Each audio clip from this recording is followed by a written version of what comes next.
Well, I've got some bad news to cover that I haven't really had a chance to get into lately, but some recent unfortunate happenings that I feel like I need to talk about, just to, send my well wishes, my thoughts, my prayers to certain individuals and their friends and family. Obviously, Viscera passed away, I think last week, was that right? Big Daddy V, King Mabel, various other gimmicks and characters in the history of wrestling, and not that he was one of my favorites or anything like that, although his thing with Lillian Garcia was cut way too short and was really funny. But, it's always sad to hear about a passing in professional wrestling, and obviously my thoughts and prayers go out to him and his family. It's always unfortunate, especially, in wrestling, we seem to lose them so frequently, so just wanted to send my best wishes out there, and obviously my best wishes and thoughts and prayers go with Jake the Snake Roberts, who seemed like he was finally on a good path, and one of those guys that we expected to be dead a long time ago finally got clean, looked good the last time we saw him, going into the WWE Hall of Fame, and now apparently he's battling cancer, so that's not good. So obviously I wish Jake the best with that. And another big one that really upset me this week is non-wrestling related, but it hurt me all the same, the passing of Harold Ramis. And I have to talk about that because I'm a big Ghostbusters fan. So losing Egon Spangler really, that's a swift kick to the emotions right there. It's I love Harold Ramis and his work. I especially love him for Ghostbusters because that was something that was a big part of my childhood, and I grew up with him and love the Ghostbusters. My favorite Ghostbuster was Peter Venkman, and Bill Murray was great in that role, but my second favorite was definitely Egon. I just loved that straight-laced, deadpan delivery that he always had, and he was just great in that role, but he was also a great creative comic mind. He worked on SCTV, he was involved in movies like Stripes and Animal House, and I think he had a hand in the Vacation movies, I'm not sure. At least the first one. I'm pretty sure he worked on at least the first one. There was another movie I was thinking, Caddyshack, he had a hand in that. He was also greatly involved in the process of creating Groundhog Day, which is one of my favorite movies ever. I love Groundhog Day. Great movie. And a great comic mind, very entertaining person, and a big part of my childhood. So I just want to send my thoughts and prayers to Harold Ramis' his friends and family, obviously, and to thank him for all the good memories, because he provided me with a lot of joy and a lot of laughs, so I did want to address that. And it seems like I'm losing a lot of them lately. I don't know if I talked about Jean Stapleton on this show, but she was another big one that I always really loved and respected, especially Edith Bunker in All in the Family, so it's always sad to lose the great ones, but so good news to get off the sad and move into the happy.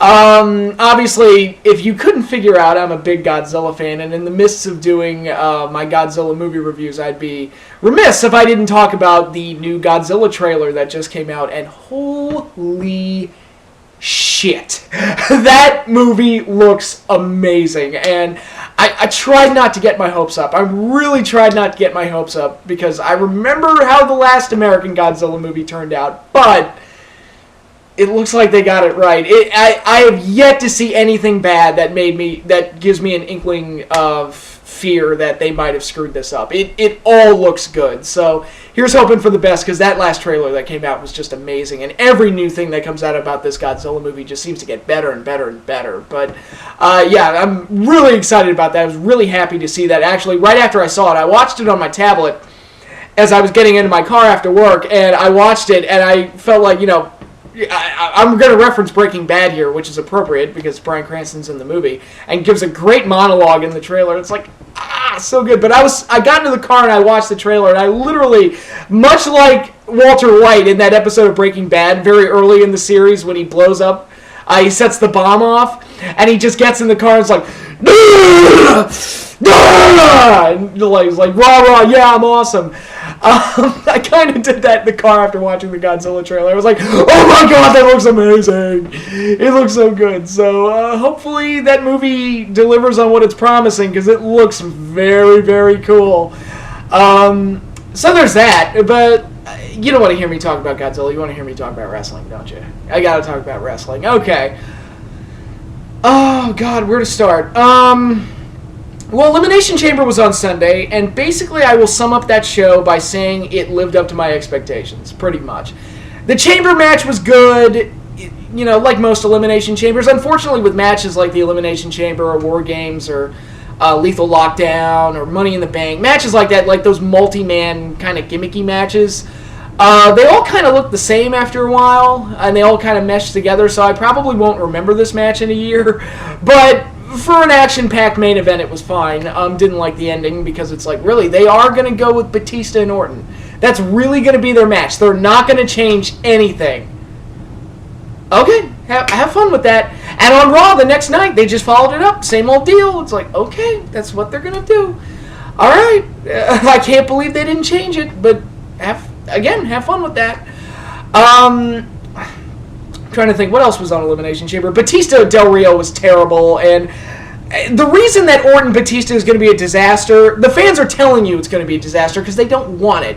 They don't like Batista. He's been horrible ever since he came back. He took a spot from Daniel Bryan, which just pissed them off. They don't like Batista, and because of that, your WrestleMania match is going to fail. So, I was talking to my buddy Eric today, and best case scenario, they cheer Orton at WrestleMania. That's the best case scenario, is that the crowd will cheer for the heel. But other than that, they're screwed. That match is going to be a flat-out disaster. Unless the only way they can salvage it, the only way, is if Bryan versus Triple H has the stipulation that if Bryan wins, he gets the title shot in the main event. And then he faces the winner of Batista Orton. That's the only way they can fix that. And I have my doubts that they're going to do that. So, there's that. What else was on there? Yeah, Del Rio Batista was dog shit. Both nights. Both on Raw and at the pay-per-view. Just a horrible match. Trying to think. The Divas match was awful. And, you know, it was one of those filler matches that they throw in there at the last minute.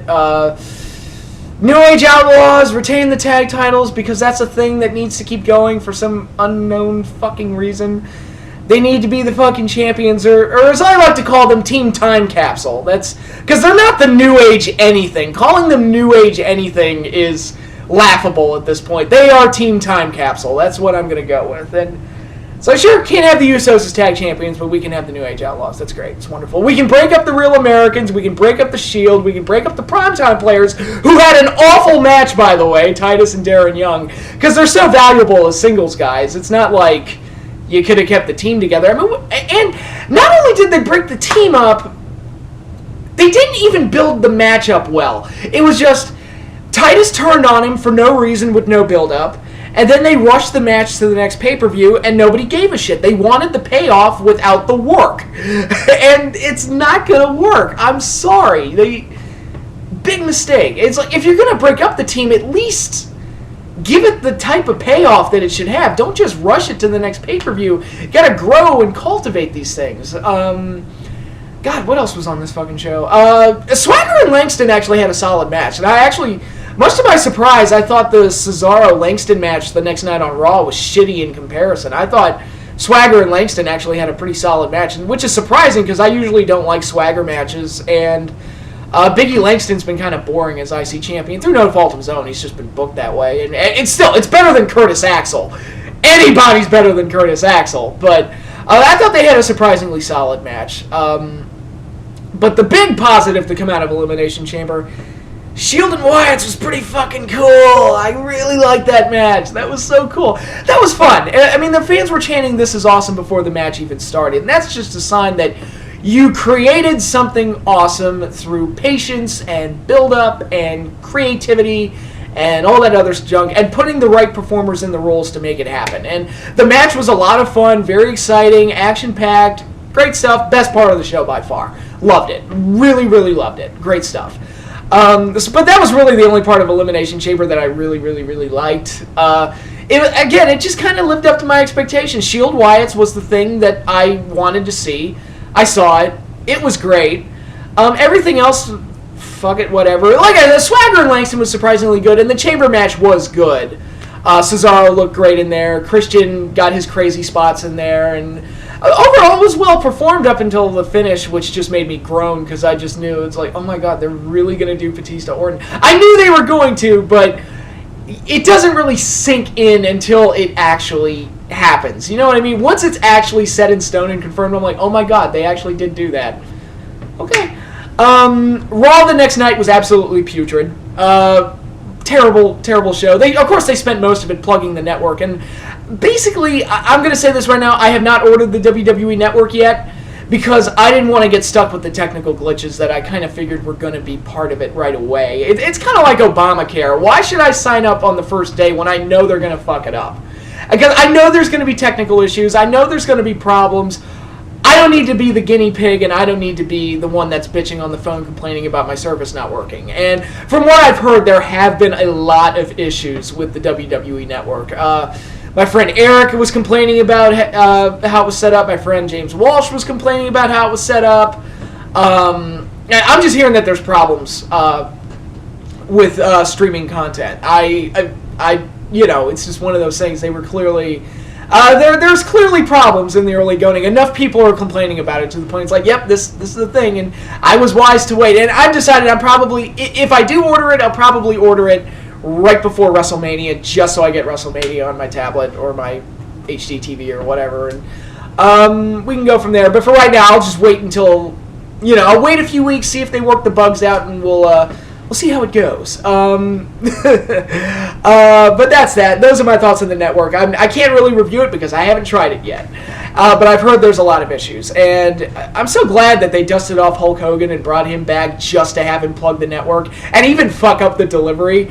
It's just like, what? First of all, and I'm going to go into this rant, is it just me, or is WrestleMania moved away from becoming the culmination or the season finale that we originally thought it was, and it's becoming a glorified legend show? Because it feels like January kicks in and they think, okay, who can we dust off for WrestleMania? We can get Hogan to host it, which I don't understand why WrestleMania needs a guest host. I don't understand that at all. It's like when they did it with Rock at 27. I knew they were setting up Rock and Cena, but at the same time, I'm like, why does WrestleMania need a host? I don't understand the point of that. But okay, we'll bring in Hogan. We'll bring in the Outlaws. They can win the fucking tag titles because fuck Patrick, and we know he hates them, and we're just here to make him miserable. Not really, but God, I can't get over that. But it's, take the tag division, throw that to the side. We're going to put the belts on the Outlaws just because. We're going to bring Batista back because he's got a movie coming out. Doesn't matter if nobody cares about him. And clearly they overestimated how much the fans actually cared about Batista. But it's like, all right, we'll dust off Batista. Lesnar's a part-time guy. Time to dust him off. Undertaker, February kicks in. You got to dim the lights and send out the gong. And no, I do not care about Undertaker and Brock Lesnar. First of all, I've seen the match. And some of you fans might be younger, and that's cool, and that's fine. If you've never seen the match before, okay, fine, enjoy. I'm telling you, I've seen the match at least a dozen times. I know they've had, 3 pay-per-view matches, and they wrestled quite a bit on SmackDown in 2003. I've seen it, I'm good, I'm done. Their Hell in a Cell match was great. Fine, that's great. All well and good. I have no interest in seeing this match again, and I would have preferred it if they'd come up with something a little bit more creative. Like, why can't we get Roman Reigns versus Brock Lesnar? That would have been cool. Because it's like, you had Lesnar win his last 3 matches just so you could feed him to the streak. Why wouldn't you build up Lesnar's heat and use him to create a new star? Like the Ryback thing that I talked about last year. And again, I don't like Ryback. I'm just saying, if you want to make Ryback into a star, that's a good way to do it. And they've got Roman Reigns, who's hot right now, performing well, although his match with Bray on Raw kind of sucked because the crowd was... Man, why the fuck are you chanting Husky Harris at Bray Wyatt? Yes, I get it. You know wrestling's fake. Good for you. You know that the performers play different characters at different stages of their career. Good for you. You know it's fake. And, excuse me, when I go see Godzilla, I'll be sure to chant Heisenberg at Bryan Cranston. Jesus Christ. Whatever. That's just something that bugs me. But Roman Reigns is a guy that they've got that's red hot right now. Why not do him and Lesnar? I'd have been cool with that. Why not do Roman Reigns as an Undertaker? I mean, the Shield were the ones that put Undertaker out last year. No, yes, no, maybe? You can do that. I'd be cool with that. Something fresh, something exciting, and something that could have, build your future. Because like I'm saying, like I said, WrestleMania is becoming like a legend show. And it's like, who can we dust off? It really started with 27. Maybe 26. You could say, well, they did it with Bret Hart at 26.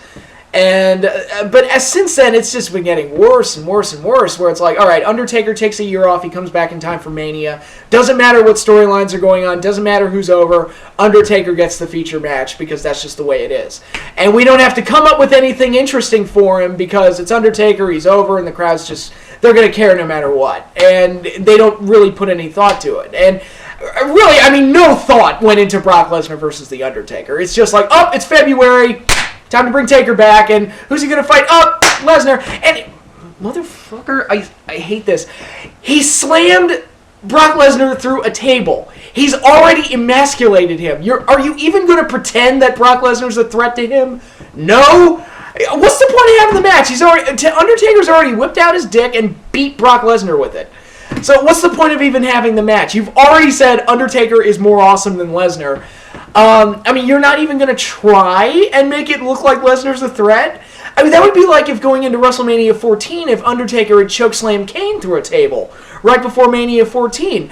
Kane had so much mystique around him and he felt like he was unbeatable. If Undertaker gets anything over on Kane, physically, like overpowers him, slams him, whatever, before WrestleMania, you've ruined the build-up.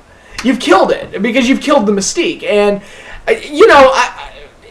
they were doing a fairly decent job of making Lesnar look like a monster, but nope, Taker's back, he's got to be his bitch.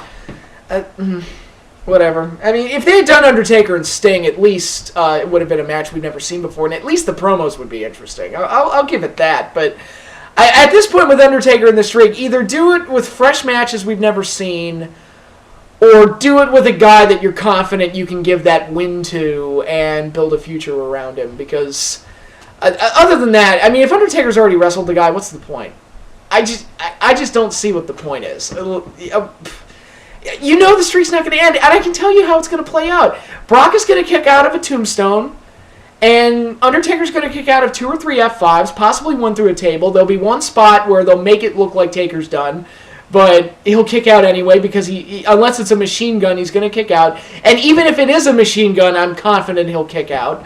There's like a 70, 80% chance. And then Undertaker's, Lesnar's going to kick out a chokeslam, last ride, because it's got to be a finisher fest. And, of course, like I mentioned, he's going to kick out of one tombstone. And, Taker will hit the second or third tombstone, and that'll be it. And that's how it's going to go down, because that's how all of his WrestleMania matches have gone down pretty much since 25. There's just not... I know the routine, I know the song and dance. I know. And I'm not saying they're not going to have a good match. They will, because the crowd is just naturally invested in Undertaker, and it'll be a finisher fest, so people will go gaga for it, but it's just not that interesting going in. I see no reason to really get that excited over it. But again, this is coming from somebody who's already seen the match multiple times, and I just would have preferred it if both guys were used in more creative situations. But anyway, getting back to my Legends point, they brought back Rock. They put him in the main event at 29 when he had no business. Cena Rock being the main event at 29 should not have happened. Punk should have been in the main event that year. He had the long-ass title reign. He'd been their biggest heel. They'd really gotten a lot out of him. At the very least, it should have been Punk versus Cena versus Rock in a three-way. I would have leaned more towards Punk and Cena, or maybe save Punk and Rock for Mania, or, Punk versus some new guy to take him down, whatever. Cena versus Rock 2 should not have been the main event at WrestleMania 29, and nobody gave a shit. And last year's WrestleMania was totally Legends Mania. They dusted off Lesnar, they dusted off Triple H. Time to have their WrestleMania match that nobody really cared about, quite honestly. CM Punk, we got nothing for him, so let's dust off Undertaker and, do that match. It's just Legends Mania, and it's getting even worse. And now the fans are actually kind of turning on it, especially with Batista. And God forbid that Batista and Orton actually close this pay-per-view. If they actually close with Batista and Orton, I don't know. They have to know. I mean, you have to know the match is going to be a disaster at this point. They haven't changed anything, which is shocking. I don't know. It's crazy. It really is. I think Daniel Bryan and Triple H is a fine match. And Triple H is at least somebody that has been a fixture in storylines for the past year, or at least the past 6 months or so. And at least there's something there with Daniel Bryan, but it's like, there's so many guys that, Cesaro, the Shield and the Wyatts, and so many other guys that, Biggie Langston's the IC champion, Dean Ambrose is the US champion, CM Punk, you had him. You didn't really have him do much except do that stupid storyline where the Outlaws turned on him because he's too stupid to realize that tag teaming with two of Hunter's buddies is a really bad idea. There's just so many guys that they just don't have a plan for and don't have any kind of direction for, because at WrestleMania time, that's the time to dust off all the old guys and give them a match. And you got Hulk Hogan coming back to host the show. Why? I don't know. To plug the network, I guess. It's disappointing that it feels like they're not really putting much thought into WrestleMania. It's just like, who can we dig up and what Legends matches can we create? And that's pretty much it. And I'll be honest, probably the best match at WrestleMania so far that's been set, well, I don't think it's officially set yet, but Bray Wyatt versus John Cena. If Bray Wyatt goes over, I have no problem with that match. None at all. Daniel Bryan, Triple H, again, that would be fine if the title match wasn't so shitty. It's like, you kept Daniel Bryan out of the title picture just so he could work with Triple H. And again, it kind of makes me wonder, did Triple H want to work with the most over guy in the company? Is that kind of him pulling a political thing? Kind of like the summer of Punk a couple years ago where Punk was the hottest thing in the company, then all of a sudden he's working with Triple H. I don't know. It just, and again, I always assume the worst of Triple H, but that's just me. But I would have preferred Daniel Bryan be in the title picture. And if you're going to have him work with Triple H, at least have a far better plan for your title match, because I just can't get over that. Batista and Randy Orton, that's just, wow, okay. Okay, I mean, you could have had Daniel Bryan go for the main event. I mean, that was your payoff, right? That was what we thought the ending to SummerSlam was going to build to. And like I said, they should make the stipulation. That's their their escape plan, basically. Have Daniel Bryan and Triple H be for Bryan's title shot in the main event, and then he faces the winner of Batista versus Orton, and then wins the title. And that's how you close WrestleMania 30. That would be my escape plan for this, because Batista Orton's going to be a flat-out disaster. We all know that. It can't close. If they do, they're fools. That's their way to actually end WrestleMania 30 on a high note, because what else is going to close? I mean, okay, Daniel Bryan, let's say Daniel Bryan and Triple H is the main event at WrestleMania. Okay, Daniel Bryan beats Triple H in the main event. That's cool and everything, but he still doesn't have the belt, which is the thing that we all want. Let's say Undertaker and Brock closes. Yay, the streak continues. Whoop-de-fucking-do, I don't care. And where the hell does Lesnar go from here? Who the hell knows? I don't care. It's just, I think that would be their big, again, that's their escape plan. Just do it that way. Just pull a WrestleMania 10, have 2 title matches in one night, and that's how you do it. But yeah, that's basically all I have for now. I'm not, WWE needed to come in hot with the launch of the network, and we're on the road to WrestleMania, and Elimination Chamber, except for Shield and Wyatt's, was really kind of lackluster, and Raw the next night was really bad. Just a really flat show that really didn't generate much intrigue for WrestleMania or the network, and I'm hearing that the network is having a lot of technical issues right off the bat, which is not a good thing. So, and then, a couple of missed hits from the WWE this week, which is unfortunate, but that's the hand we've been dealt. But I've ranted long enough. I'm still on kind of a high for the Godzilla trailer, so I'm not too upset. I'm in a fairly good mood. I'm happy, but I have to head off to bed and get up for work tomorrow, so I am done. I will probably have another video up this weekend. It'll probably be a different kind of video from what I normally do, but be on the lookout for that. But until then, I hope you all enjoy the road to WrestleMania. I hope somebody's enjoying it, because I like to think that at least somebody's walking away from this happy, and I guess that's worth having, as long as somebody's happy. Vince is probably happy, but yeah, that's all I have for now, and I will see you all later.